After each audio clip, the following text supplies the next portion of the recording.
Okay, welcome back, everybody. This is the cooking segment of Smidgen, and we are here with Madeline, store staffer. Hi. Madeline. Welcome. Well, I'm glad to be here. I'm excited that here you're here. a lot. So we are, first of all, let's talk about what we're making. So we're going to make Peruvian chicken. Okay. We're going to spatchcock the chicken, which is kind of a crazy name word, but we're going to get to that in just a minute. But this cooking segment is on the heels of my interview with Galen Iverstein. So you know Iverstein's Yes. butcher here in Baton Rouge. Here in Baton Rouge, we are lucky enough to have a local small rancher who also has a butcher shop, and he does these gorgeous pasture-raised chicken. I get my Thanksgiving turkey from him.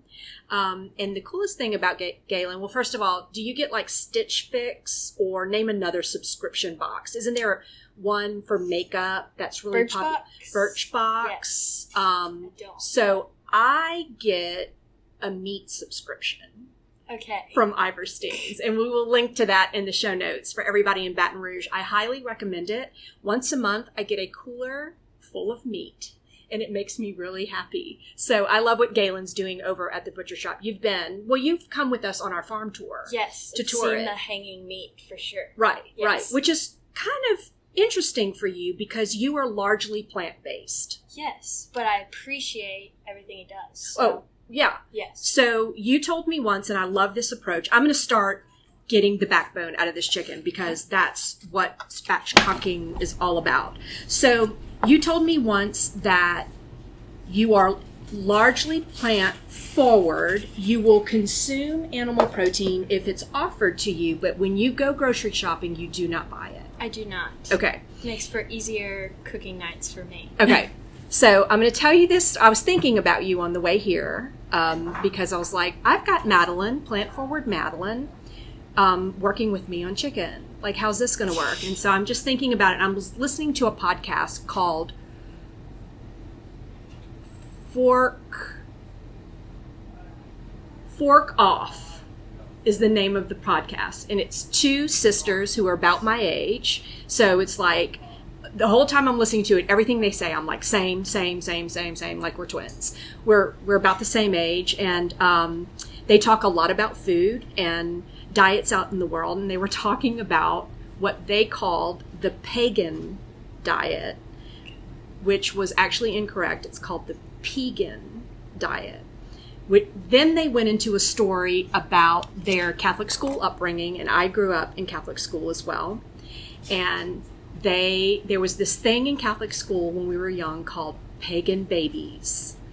And you saved your milk carton from lunch, which we had little milk cartons at lunch. You had a pouch of milk, correct, that you stabbed with a straw? Definitely. So we had milk cartons, and you got to save a milk carton from lunch, and you rinsed it in the water fountain, but you never got it completely clean, and it always smelled just a little bit like sour milk. And you went home and you decorated it, and you cut a coin slot in it. Okay. And then you collected change, or you put your allowance in it, to help a pagan baby. So a pagan baby is a baby that did not get baptized in the Catholic Church. Were you baptized in the Catholic Church? I was not. You are a pagan baby. Okay.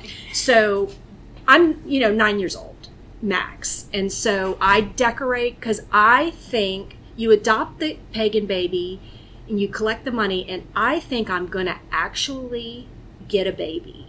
That was what was going on in my brain. So I worked really hard on my crafting and artwork for the baby. For the baby. Okay. So then there was a twist. The teacher said, I'm in first grade. My teacher was Miss Hannah. And she said, we're actually going to pool all our money, and the class is going to adopt a pagan baby. And we get to name it, which I was like, well, how is this going to work? Are we going to rotate taking the baby home, it's your baby, 20 odd people in the class, and in the end you don't get a baby. All of that to say, the name of the diet isn't pagan, it's pegan. Okay. So it's a combination, came out in like 2014, combination of paleo and vegan. So it kind of speaks to your approach. Like, if it's available and if you're feeling it, you'll eat some animal protein. But for the most part, you're plant-based. Now, paleo and vegan are on the complete opposite spectrum of each other. So it's interesting that a physician came up with it, and that he put these two concepts together mainly to say you are largely plant-based most of the time, and you occasionally eat animal protein, and you especially would eat that animal protein if you felt good about the way it was sourced and raised and that sort of thing. So I think we're playing totally into the way you eat, and also it has nothing to do with pagan babies. Okay, so I'm going to get the backbone out of here. So I've got a variety of weapons. My favorite boning knife, a pair of kitchen shears. So this is going to look nothing like the magic of Food Network TV, where they look like it was just so easy. This is going to be quite noisy and a little messy looking, but we want to get this backbone out of here. And you've been in enough cooking classes with me. You know this is not going in the trash. Yes. Right. So what am I going to do with this backbone? Chicken stock? Absolutely. All right. Yeah. Let's do it. So it goes in my Ziploc bag for making stock. So now we've got the backbone out of this chicken. That actually went a lot better than I thought it would. And we're going to flip it over, and I'm going to have you do something for me. I'm going to have you grab my sheet pan right there. I've got a sheet pan with parchment and a rack on it. And we're going to have that ready here to the side. And what I'm going to do is have you help me season this chicken. So, of course, I forgot to put my gloves on. So I need your help. Right. So, couple things. I pre-salted this chicken. So early salting, you've also heard me talk about that a lot. A big part of getting poultry skin to be nice and crispy and brown evenly. So this was early salted. So I just salted it and had it in the fridge overnight. Now what we're going to do is roast it at a very, very high heat for a short-ish period of time, probably 20 to 30 minutes, and then we're going to pump the heat down and let it finish cooking. But I want that 425-degree oven to really make that outside golden brown and that skin very, very crispy. So why am I talking about this? Because I need to put an oil on this. So you've worked here since you were a sophomore in high school? Yes. And you're a sophomore in college now? Yes. I'm so good at what I do. Look at the tenure of my employees. In landscape architecture, right? Yes.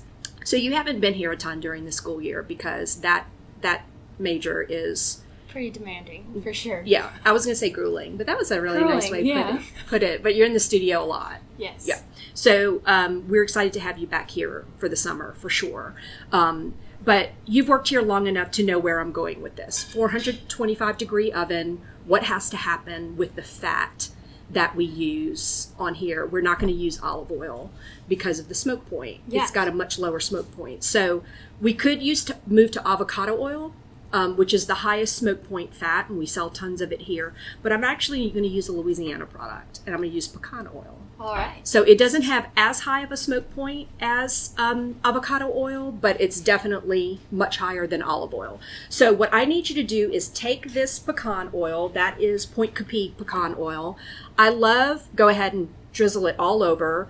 So pecan oil, there are a couple different kinds out there. The pecan oil we stock from a couple of different small farms in Louisiana, and these are unfiltered pecan oils. So you can definitely buy filtered pecan oil, and it's neutral, and it's probably like a substitution maybe for your canola oil, but I buy unfiltered because I actually want to taste that it's pecan oil. So it tastes like pecans. Yeah, okay. Yeah, and I love that nutty flavor. I use it for bread dipping a lot, but I love that nutty, warm, roasty flavor from the pecan oil. So I only source unfiltered pecan oil here in the store, but that's from Point Capi pecan farm, and that's a beautiful pecan oil. Okay, so that is glistening and beautiful, and then I'm going to have you take our Peruvian Chicken Blend.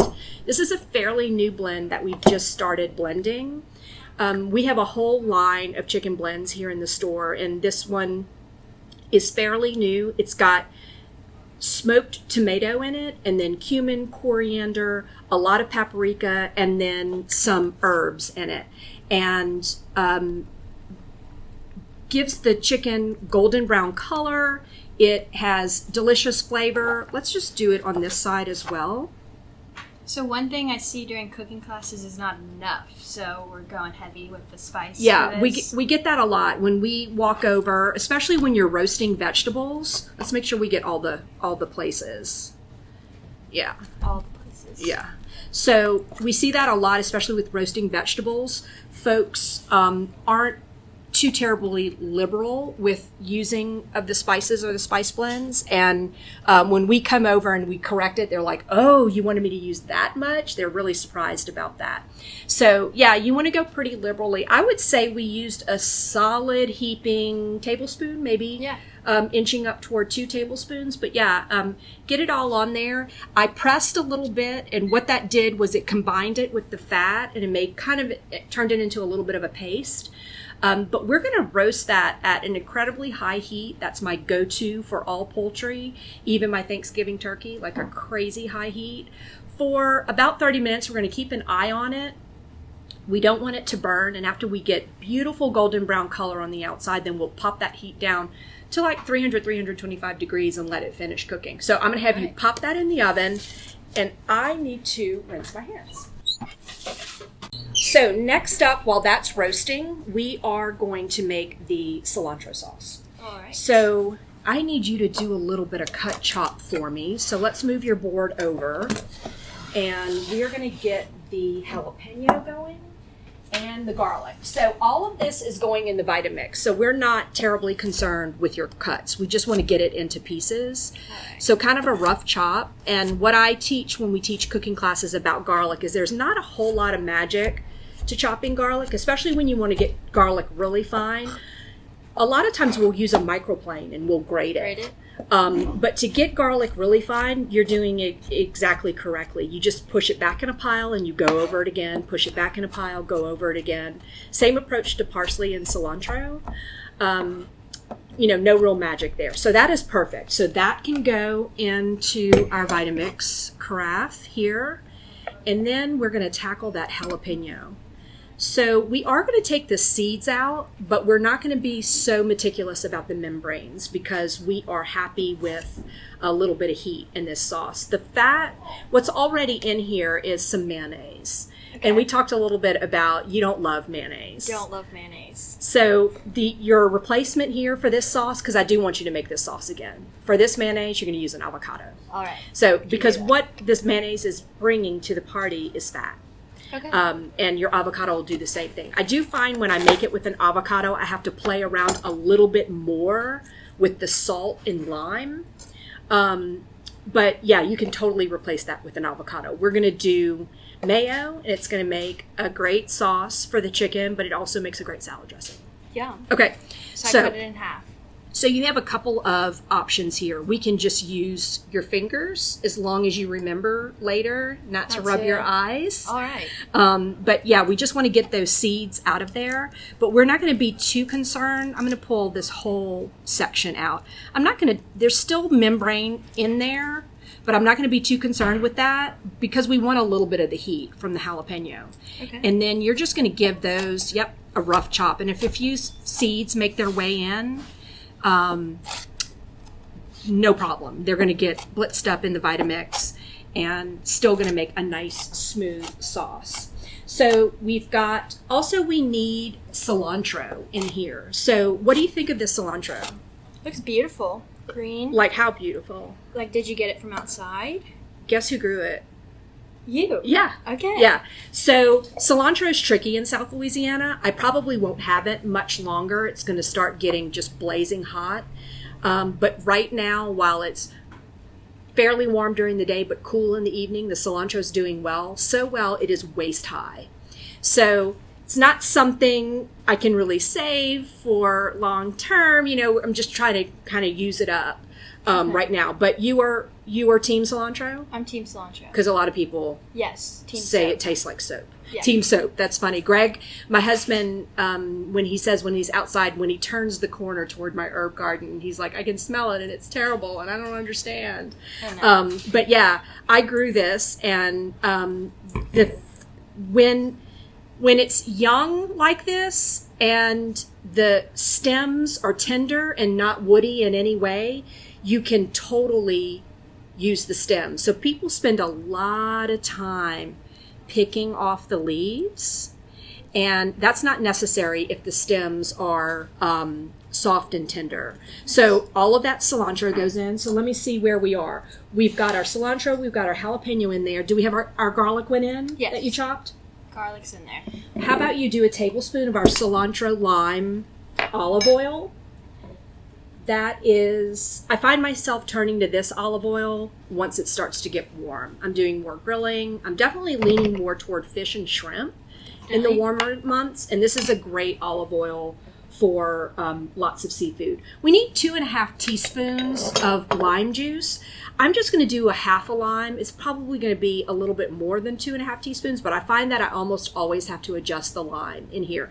And I've got our other half a lime in case we taste it, or I taste it, and we see that it needs more lime. Oh, I'm going to let you do that. Okay, so press those two together. Yeah, I used the lime oil when I didn't have a lime the other day. And it worked well? Saved the day. Good deal. All right, and then we need some salt in here. It's a 1/4 teaspoon salt, and we've got our mayonnaise in there. So let's zhuzh this, and you have taught enough classes with me to know that I invented that very specific culinary term. Yes. It is both a noun, a verb, and an adverb, and no one knows how to spell it. So I have a friend who's a linguist, which means he's really smart, and I don't think he would not know what to do with this phone call, but I would like him to take a shot at spelling zhuzh. How do you spell zhuzh? I don't know what that first consonant is, actually. If this is Z or a Z or... Yeah. So, we'll need to work on that. Okay. So then we zhuzh this.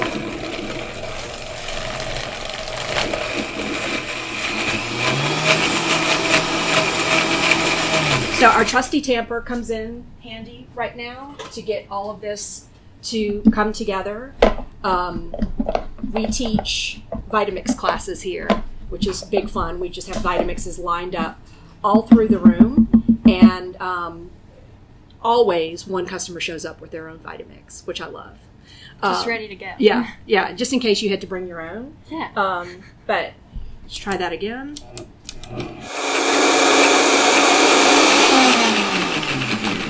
Okay. Pretty green color. Oh, it's gorgeous. Okay, do you have a Vitamix? You do have one. Yeah. Yes. I was gifted one Yeah. by someone. By someone really special? Yes. Like possibly top 3 favorite people? Yes. Okay, thanks. Definitely. Thanks. Okay, so gorgeous green, lots of specks of cilantro, and I'm going to give it a taste and see what we think of that. And then we should be taking a look at our chicken here shortly. Yum. Super bright. Oh, wow. It's got a little pop of jalapeno. Really, really nice. Okay, so let's get ready to plate this. Once our chicken comes out, we're going to cut it into pieces and put it on a platter so that everyone can grab a piece of chicken and a little dollop of sauce. And there you have it. Great job, Madeline. Just waiting for our chicken to cook, Yes. and then we'll get this served up. It's time to take a look at the chicken. You ready? All right, let's Okay. do it. Let's do it. Oh my goodness. So I would call that more than just golden brown delicious. Yes. Like majestic, maybe? Definitely. Yeah. The oil on top looks very delicious. Yeah. Satisfying. So beautiful. So a lot of things have happened here. That high heat has gone after the fat in the skin. The skin has fat. Fat means flavor. We also added fat with the pecan oil on top.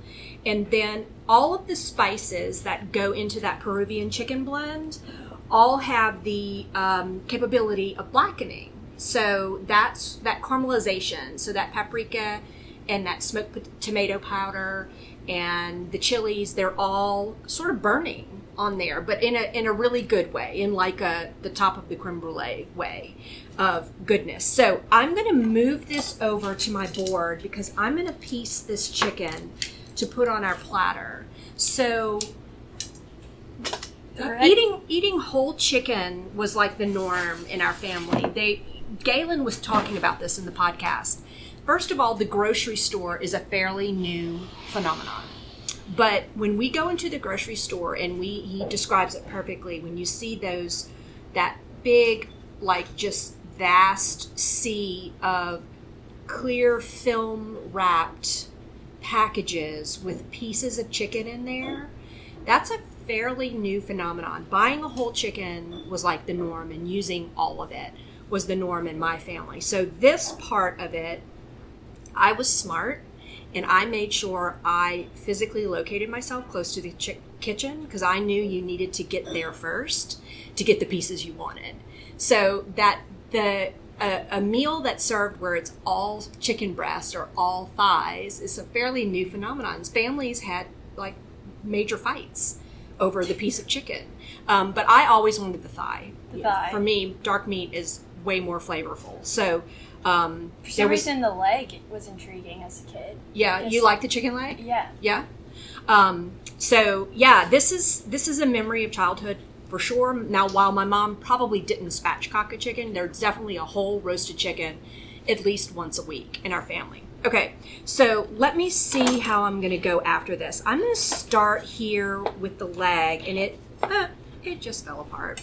And so that's a leg quarter. That's the thigh and the leg, and that's a piece you can buy. That's a cut you can buy in the grocery store. But we're going to take it further and go ahead and have our leg and thigh separately. So we've got leg and thigh.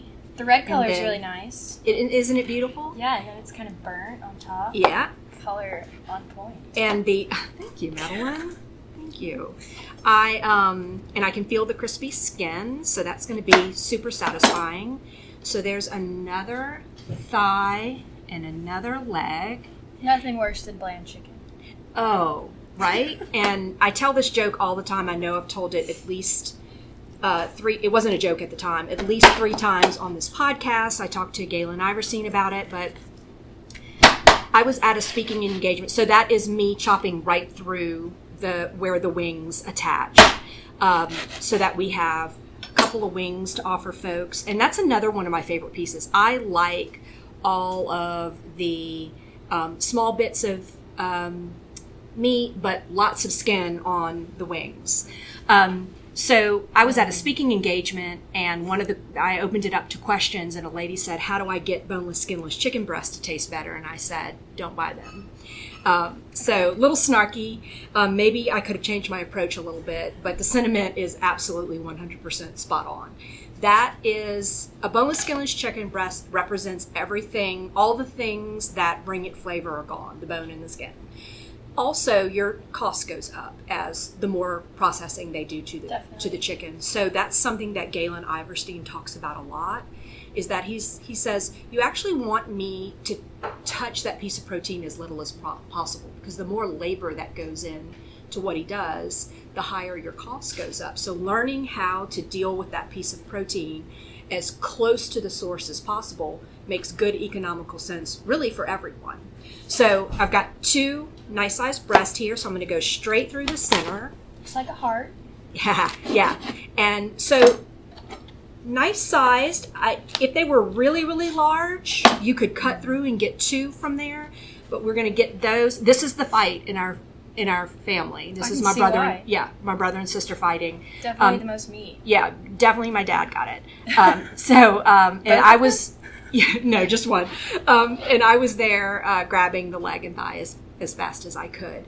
So that is our Peruvian roast chicken with our cilantro sauce.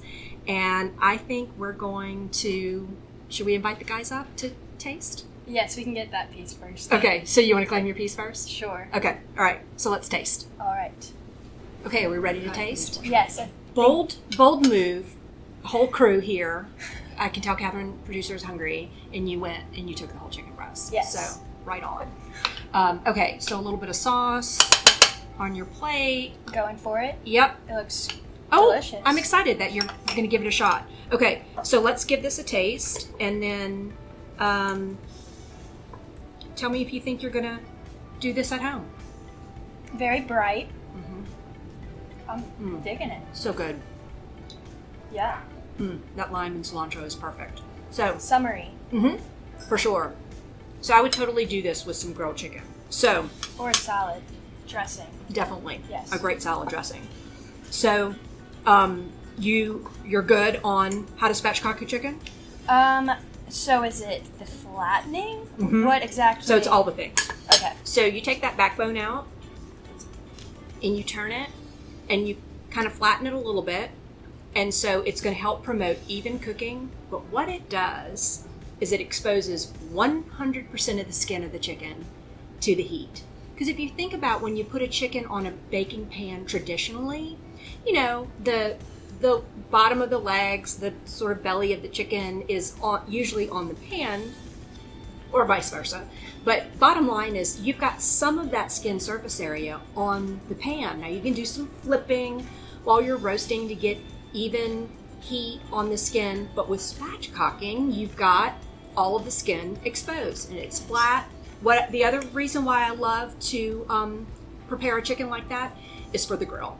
So I throw it on the grill and all that skin's exposed. It cooks a good bit faster than when you leave the chicken without the backbone. And you have beautiful crispy skin. So there's no reason not to. No. Okay. I don't think so. Every time. Yeah. Okay. Yeah.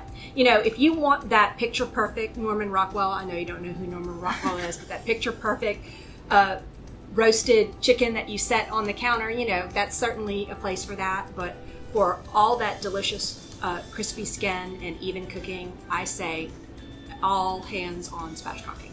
All right. All right. Thanks, Madeline. No problem. This was fun. Delicious. I'm going to finish eating this. All right. Thanks, everybody.